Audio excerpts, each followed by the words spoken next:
So sa episode na to, ipapakita ko natin kung paano i-fillet ang Norwegian salmon. And easiest way, ha? So ito yung Norwegian salmon.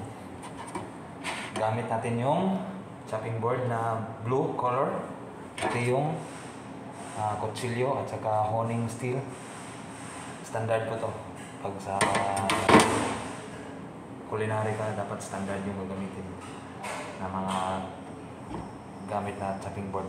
Lalo na sa seafoods, ito yung blue color. Okay, start.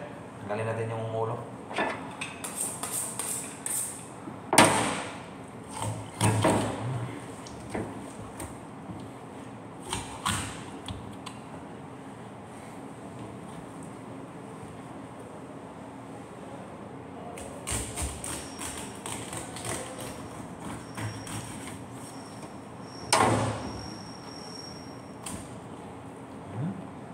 Ayan.